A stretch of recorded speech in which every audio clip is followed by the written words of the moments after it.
On vit dans un monde en constante bataille entre la pauvreté et la richesse, entre les distractions et la concentration à l'atteinte de nos objectifs, entre vivre une vie d'apparente richesse et mourir pauvre, et vivre une vie où on se prive et plus tard on est récompensé.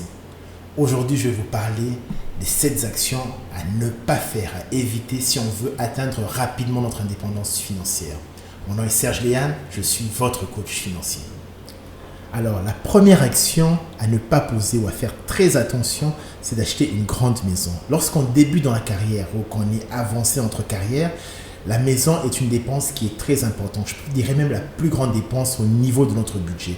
Donc, il faut s'assurer que la maison ou que le loyer qu'on paye soit entre 20 et 30% de nos revenus. Que cela veut dire?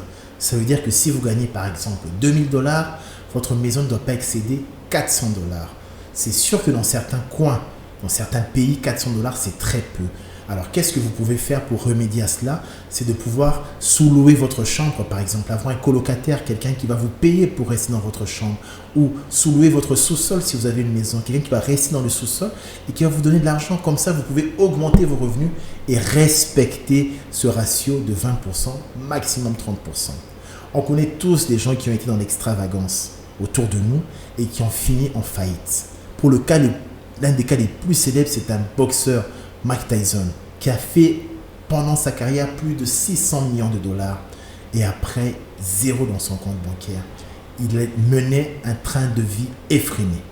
Grosse maison, grosse caisse, les copines, les amis, son entourage, la famille, toute cette pression l'ont tiré vers le bas et il a fini à ne même pas pouvoir investir $1. Donc, il faut faire très, très attention. J'aime la citation de Charlie Munger, qui est un associé à Warren Buffett. Ce sont des milliardaires parmi les top 20 des hommes les plus riches. Il disait quoi? Que tout ce qu'il veut savoir, c'est là où il va mourir. Comme ça, il ne s'y rendra pas. Ce que ça veut dire, c'est quoi? C'est qu'il faut faire attention où est-ce qu'on achète notre maison, parce que la maison risque de nous enterrer. Je connais beaucoup de gens qui ont acheté des gros châteaux et qui ne vivent pas dans leur maison. Ils travaillent pour pouvoir soutenir ce train de vie. Il faut faire attention. La pression des pairs à l'endroit où on achète les maisons aussi est grande. Si vous achetez une maison dans un endroit, dans un quartier huppé, il y a une Tesla à côté de vous comme voisin, vous avez une BM, une Jaguar, une Rolls-Royce, vous aurez tendance à vouloir aussi vous adapter au quartier. Vous allez devoir dépenser pour acheter une belle voiture. Donc, il faut faire attention au quartier, surtout quand on débute. Mais ce qui est bien dans la planification quand on a des objectifs, c'est que dans 3, 4 ans, 5 ans, lorsque vos revenus vont augmenter, lorsque vous aurez fini de payer votre première maison, vous pouvez la revendre et pouvoir acheter votre maison de rêve, acheter votre voiture de rêve. Je me rappelle encore une petite anecdote. Quand moi j'étais étudiant, la première maison, c'est une maison qui était correcte. C'était une petite maison dans un quartier normal. J'avais comme voisin des gens qui conduisaient des Honda Civic, des petites voitures. Donc, je n'avais aucune pression. Ça m'a permis d'épargner beaucoup d'argent et éventuellement de pouvoir acheter des immeubles. Donc, une bonne stratégie, c'est de commencer petit et de grandir. Et non de commencer grand parce que vous risquez de redevenir petit et ça ne sera pas intéressant. Donc, il faut acheter selon ses moyens, 20%, maximum 30%. Et la maison, il ne faut pas oublier qu'il y a beaucoup de dépenses qui entourent une maison. L'entretien de la maison, la tente de la pelouse. Là, il faut nettoyer la piscine si vous en avez une, nettoyer le garage, avoir peut-être une femme de ménage si la maison est grande. Donc, tous ces coûts-là doivent être dans le 20 à 30%. Donc, faire très attention.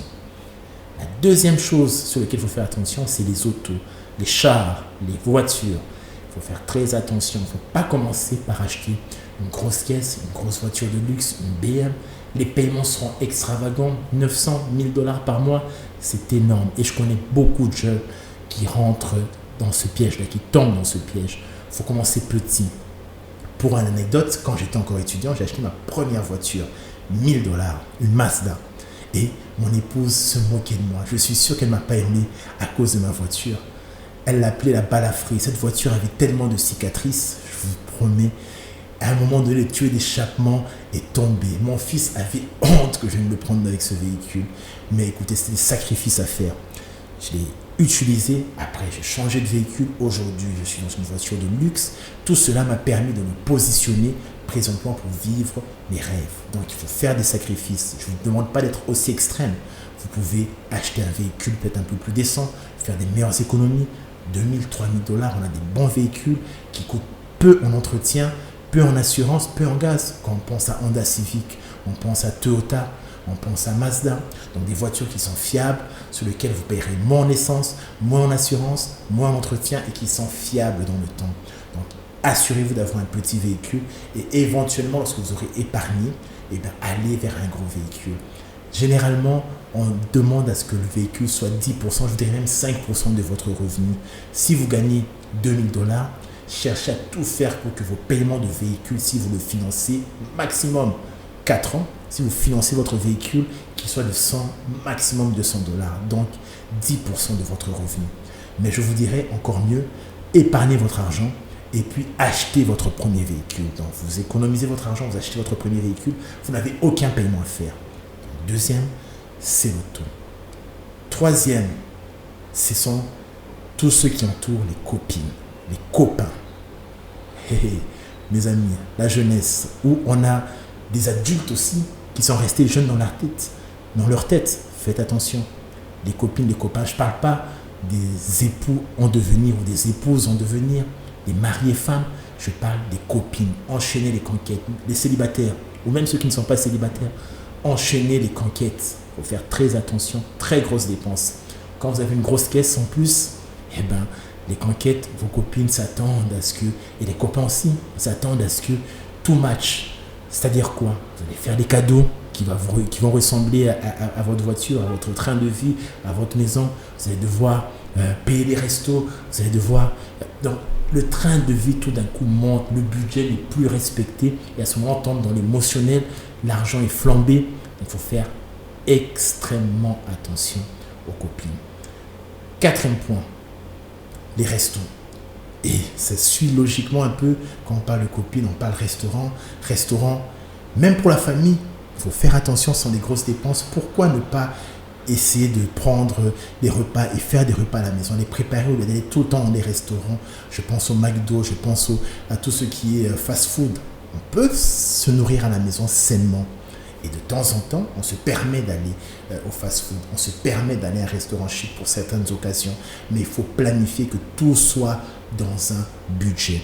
Et pour ceux qui aiment flamber l'argent pour paraître riches, j'aime la phrase de Dave Ramsey qui dit que la plupart du temps, ce qu'on fait, c'est qu'on achète et on consomme des choses qu'on ne veut peut-être même pas, puis pour lesquelles on n'a pas d'argent, pour impressionner des personnes qui ne nous regardent même pas ou qui ne nous aiment même pas et que nous n'aimons pas non plus.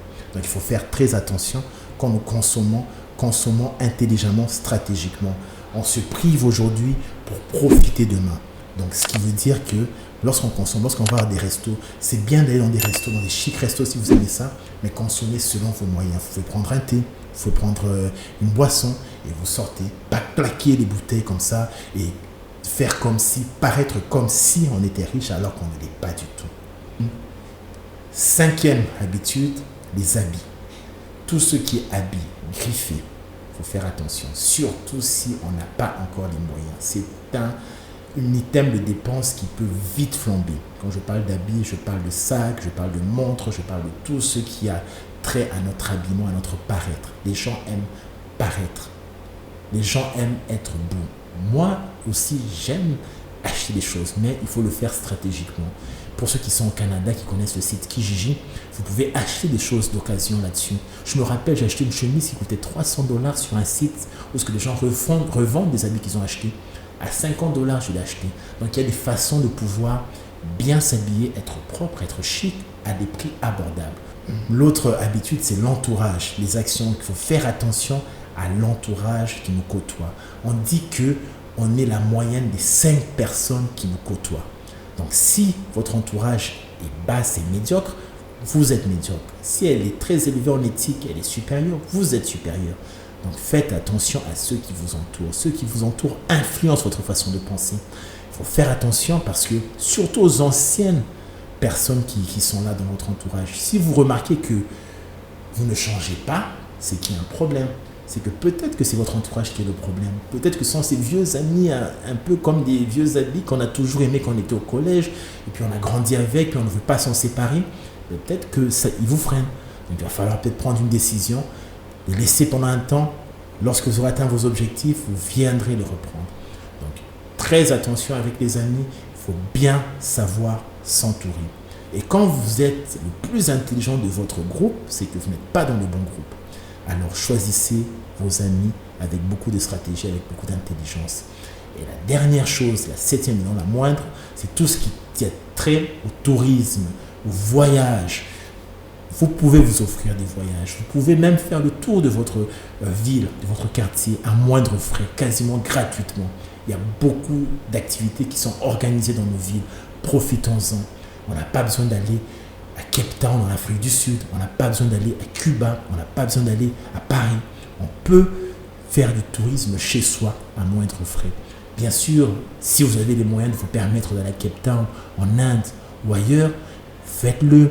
Et puis, il y a des façons de magasiner. Vous pouvez magasiner vos billets. J'aime bien le site Flight Hub, par exemple, qui vous permet de magasiner vos billets, savoir quand est-ce que les périodes sont bonnes pour pouvoir voyager. Donc, il y a des façons de magasiner, d'acheter, de vous offrir des voyages à des prix intéressants.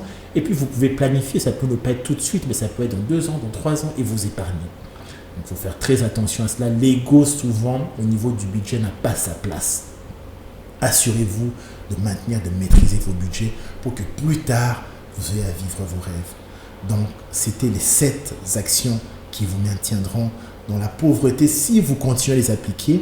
Mais je vous ai donné des astuces. Donc, appliquez-vous avec ces astuces. J'espère que vous avez aimé la vidéo. Si vous avez aimé, cliquez like, abonnez-vous, partagez. Et je vous retrouve à la prochaine.